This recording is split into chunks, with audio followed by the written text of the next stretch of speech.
Leo, hi! Welcome to Mr. Queen PH. Titingnan natin kung ano yung energies na parating sa inyo second quarter ng 2026. So that's April, May, June. This is a general reading. Pwede kang makarelate, pwedeng hindi. Just take what resonates. Another reminder, I will not message you or follow you para mag-offer ng services. No? So mag-ingat kayo sa mga fake accounts and scammers. Kung gusto nyo ng private reading, meron tayong website, mrqueenph.com. Or pwede na kayong mag-book directly sa aking calendar. Link on the description or comment section, or you can email me mysticph@gmail.com. So let's begin. Leo, ano ba tong energies for you second quarter ng 2026? Second quarter, uy, clarity. Nagkakaroon ka ng kaliwanagan sa mga bagay na gagawin mo, ipopursue mo.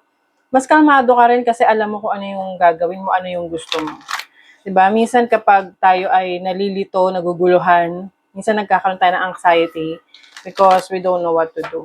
But for you, things are clear, crystal clear for you.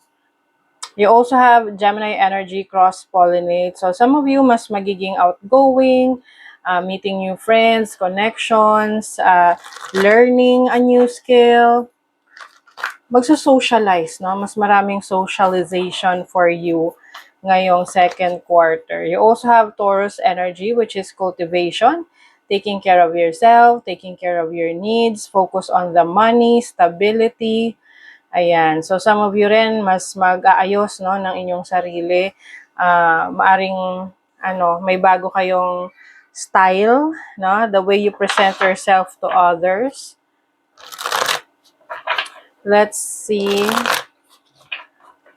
What else? Okay, you have the Ten of Pentacles. Wow, ang ganda nito kasi this is about legacy. Legacy pagdating sa finances, trabaho. So some of you, meron kayong mga binibuild na business, no, ng mga nakaraang buwan, nakaraang taon.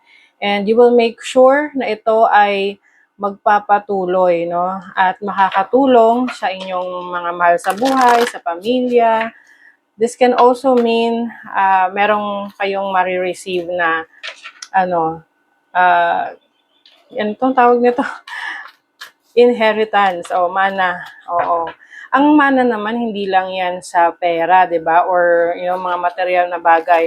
Pwedeng mamanahin mo yung abilities, no? Talento ng parents mo, ancestors mo. So you can also use that to bring abundance sa buhay mo. You also have the Three of Pentacles. So this is about collaboration, working with others. Meron kang mga projects, no, na gagawin na hindi ka nag-iisa dito. Marami kang makakasama, mga taong pareho rin ng iyong adhikain, o diba? Layunin, o lalim. This is also about growth, financial growth, growth in your business, your career. You also have the Elder of Cups. So someone is very happy and contented sa buhay niya. Meron ding emotional stability. Some of you, meron kayong may experience ngayong second quarter na masasabi mo na kontento ka. No? Kontento ka sa takbo ng buhay mo, career mo, ano man yung meron ka, ano man yung mga naipundar mo at mga na-achieve mo. You also have the Ten of Swords. So, maaring meron kang i-let go. Something that is no longer serving you. Pinapahirapan ka, magulo, no? Kaya nga siguro nagkakaroon na ng clarity sa inyo. Ito yung mga bagay na sinubukan mong intindihin. Pero dumating na dun sa point na hindi na siya nakakatulong sa peace of mind mo. So you are letting go of that. This can be a relationship or a connection or a situation na sa tingin mo hindi na to makakabuti pa kapag ipagpatuloy mo na nandoon ka sa sitwasyon na yon. Merong long distance travel for you. You are also rising up, no? Meron kang freedom. Malaya mo nang magawa yung mga gusto mo. Wala nang boundaries. You are leaving things behind. So I think itong mga iiwanan nyo metaphorically is yung mga bagay na nagbibigay ng toxicity sa buhay mo, yung environment na meron ka na magulo. So ngayon, second quarter, you are leaving that.